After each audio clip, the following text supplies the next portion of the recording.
I want you to hit me as hard as you can.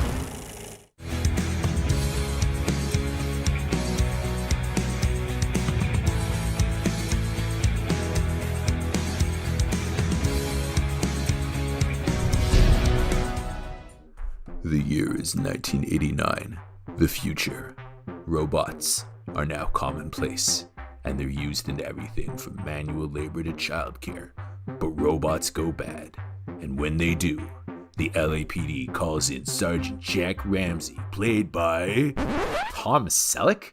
Yes, that's right, Tom Selleck of Magnum P.I. plays Jack Ramsey, an LAPD expert in so-called runaways, which are droids that go bad in this 1984 thriller, also called Runaway, from director Michael Crichton. Yes, the Michael Crichton, the writer of Jurassic Park. When a madman, played by Gene Simmons, and yes, it's the Gene Simmons, the guy with the tongue from Kiss, invents a microchip that turns all robots into runaways, Ramsey and his new partner, played by Flashdance Cynthia Rhodes, must put a stop to his evil plan. The fate of Los Angeles just might depend on it. Oh yeah, and Tom Selleck's character is terrified of heights. And trust me, that one's very important. So, Michael Crichton as a director. Believe it or not, he actually had a very long, very distinguished career as a director. He also was a writer and also was a medical doctor, but found time to direct a bunch of movies, and you know what? They were actually pretty good. He did Westworld, which is kind of a classic and got turned into an HBO series. He also did a really good movie called Coma, which is based on a novel by another doctor turned writer, Robin Cook, in which Geneviève Bourgeois, who is a Quebecois actress, which is where I'm from, plays a medical doctor investigating an evil doctor, played by Richard Widmark, with a very young Michael Douglas as her boyfriend, who's also a doctor. It's kind of a cool little movie. He also did The Great Train Robbery, which stars Sean Connery and Donald Sutherland and is a kind of exciting little adventure romp. And then he did a movie called Looker from 1981, which stars Albert Finney as a plastic surgeon who discovers that a company is basically cloning models to turn them into pitch women for their commercials. Kind of strange, but kind of a cool movie too. There's this really cool gun in it that when it gets fired at people, it makes them blank out. I really like that. Anyway, at the time, Tom Selleck was riding high off the success of Magnum P.I., but all was not well with Tom. You see, he was bent on becoming a movie star, and who could blame him? You see, the thing is, Tom Selleck, if you know anything about him, was actually hired to play Indiana Jones in a little movie called Raiders of the Lost Ark. He aced his screen test, which you can find on the DVD and Blu-ray, but the problem is he had filmed the pilot for Magnum P.I. before Raiders of the Lost Ark went into production, so when they were ready to go, he couldn't do it. He had a conflict.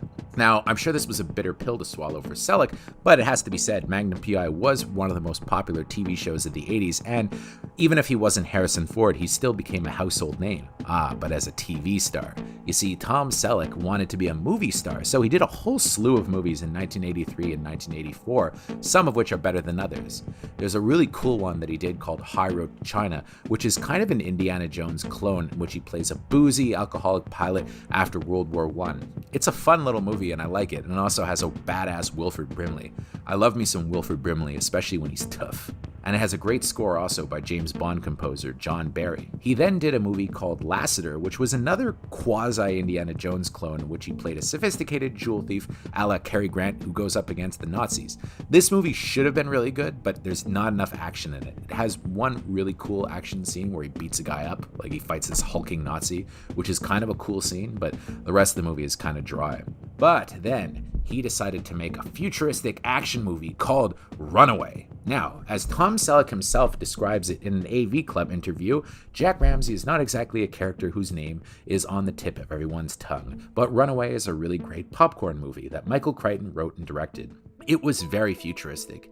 It had robots and all sorts of stuff, and it was a nice movie. It was a good movie that I'm very proud of, but it didn't do very well, which was a great disappointment to Michael, who became a friend. And Gene Simmons was in it. Gene hadn't been in a feature film before, but he was great. We had some great talks and good times. He played this evil guy named Luther who'd invented bullets that could go around corners and hone in on people. And he had robot spiders that could attack people and inject them with poison. I know it sounds hokey, but with Michael Crichton at the helm, it was pretty good stuff. And indeed, this is pretty good stuff. I have to say, I grew up watching Runaway and I always really liked it. But you see, it came out in the year 1984, where another quasi-futuristic movie about robots came out that, had a bit of an impact. It was called The Terminator. So, Runaway didn't do particularly well. In fact, none of Tom Selleck's movies from those years did very well at the box office. High Road to China, I think, was in the top 30 films for the year, but Runaway was a dismal failure. Did just awful, opening in 7th place at the box office and being beaten by notorious bombs The Cotton Club and Dune. In the end, the film eked out a disastrous $6.7 million at the box office and really ended Tom Selleck's big screen career, although 3 years later, he'd finally have a hit with Three Men and a Baby, which would become the biggest film of 1987, and for a time put him on top of the A-list. Crichton's career as a director took the biggest hit of all, with him only ever helming one more movie, a terrible, terrible Burt Reynolds movie called Physical Evidence in 1989, before turning his attention back to the page so he could write a crazy-sounding book about some dinosaurs in an amusement park. Obviously it didn't emerge to anything, right? So, why is Runaway an entry into the best movie you never saw? So, best movie might be a little too generous for this film, but as a kid growing up in the late 80s and early 90s, Runaway was really a favorite of mine. It's easy to look back at it now and laugh at how ridiculously low-tech the robots are. There's a shot of Selleck's robot nanny making pasta that's especially bad, but this is still kind of a sci-fi actioner. In fact, those of you who might be younger but super into 80s retro stuff like Kung Fury might get a real kick out of this unapologetically silly movie made better by the fact that it tries to be so serious. There are a lot of things to like about Runaway, chief of which is Tom Selleck's completely straight-laced performance. Say what you will about the guy, but he wanted to be a movie star, so he takes Runaway so seriously, barely cracks a smile the entire movie. I mean, this is his shot. He was trying to be Harrison Ford in this movie. And it's funny because he plays this computer expert, but it looks like Tom Selleck is the kind of guy who probably types with his index fingers. I mean, you couldn't have a guy that seems less comfortable around robots than Tom Selleck. And it's funny that his character in the movie went to some night school and suddenly is the head of the LAPD's robot department. I mean, you'd think they would hire an engineer or somebody who knows a thing about computers, but instead he's a beat cop, who had a bad time on assignment one day because of his vertigo, so now he runs the robot department. It doesn't really make a lot of sense, and it's very strange watching Tom Selleck waltz around a futuristic LA. I think he kind of tried to copy Harrison Ford's career a little too closely, and I'm sure him playing a futuristic LA cop had more than a little to do with Blade Runner. Selleck only really came into his own when he was more laid back and likable, like he was on Magnum P.I. and in his later movies. So it's weird to see him so serious here, but it actually kind of works. He's tall, he looks cool, he's got this cool buzz cut, but his mustache is still flowing. I really like him in this movie. It's also worth noting that in this Me Too era, he's probably amongst the most gentlemanly heroes of the 80s, with him treating his female partner, who's played by Cynthia Rhodes, who seems quite a bit younger than him, with nothing but respect, although they do become an item because she makes all the moves. And I mean, look at him, it's Tom Selleck. I mean, the girl's gonna go crazy, she's only human, come on. And he's also ultra professional with a female suspect he has to search, Kirstie Alley. I mean, he talks about how hot she thinks he is, but he does it very discreetly and behind her back, so it's okay. He never indulges in the kind of casual sexism you might expect given the era and the genre. Of course, I'm not trying to be overly PC here, because these movies are kind of a product of their time, and it doesn't really bother me when I watch a movie and it has kind of a leering hero. It just is what it is. I even like Andrew Dice Clay and Ford Fairlane, so I'm hardly the most PC guy ever, but it's kind of a forward-thinking touch that I was surprisingly impressed with when I rewatched this movie. Likewise, Cynthia Rhodes makes for a very likable heroine/love interest, and it's a shame she essentially retired from films after this. Too bad, because I kind of like Cynthia Rhodes, and I especially like her in Flashdance. What's really famous about this movie, though, is that Gene Simmons plays the bad guy, and he camps it up with this hilariously over-the-top performance as the big bad. He doesn't extend his tongue, but he plays it as Gene Simmons from Kiss. While the movie was a flop, Gene Simmons actually became pretty much in demand playing bad guys in this movie, following it up with Wanted Dead or Alive, which is a really underrated action flick with Rutger Hauer, and his death scene in the movie where Rutger Hauer tapes a grenade to his face is probably the best bad guy death scene of the 80s. I'm not even kidding. And then he plays a transsexual in Never Too Young to Die, which again, probably not terribly PC, but was recently re-released by Shout Factory and features that iconic 80s action star, John Stamos, and Vanity. I love Vanity. I also enjoyed seeing the great G.W. Bailey, famous for all the Police Academy movies, turn up as the angry police chief. And oh yes, he's a police chief, and he's angry. He made a very good career out of playing grumpy authority figures in this era, second only to James Tolkien.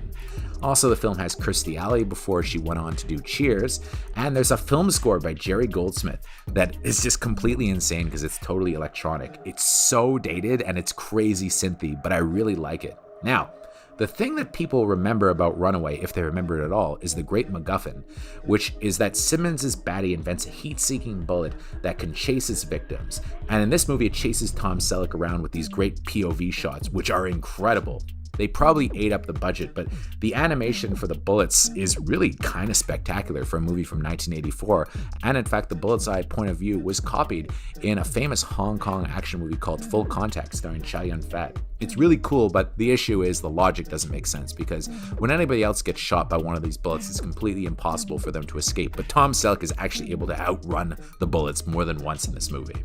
I really like these heat-seeking bullets, and I also like the part where he has to disarm a bullet that gets wedged into Cynthia Rhodes' arm. It's a pretty cool little scene and actually quite tense.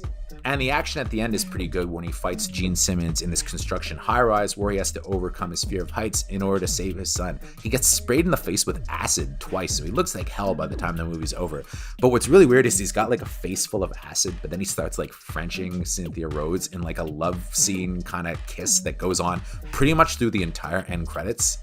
It's really weird, and you think, maybe he would have washed his face first, but I mean, it's Tom Selleck, and she makes the move because, I mean, look at him. It's Tom Selleck. I mean, this guy is prime.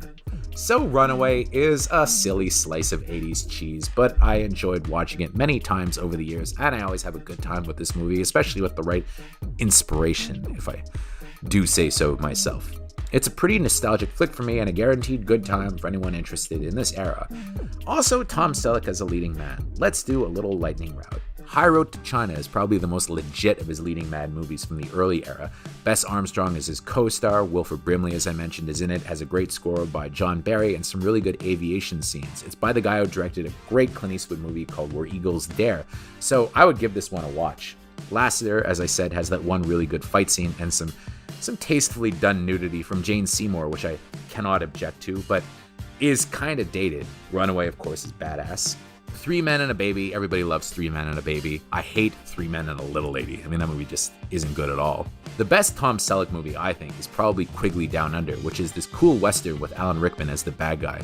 But alas, none of his movies really caught fire, except for 3 Men and a Baby. And oh yeah, there's one more really good Tom Selleck movie. It's called An Innocent Man, where he plays, what else? An innocent man who gets sent to jail for drugs and gets out a couple years later and goes for revenge against the crooked cops who framed him.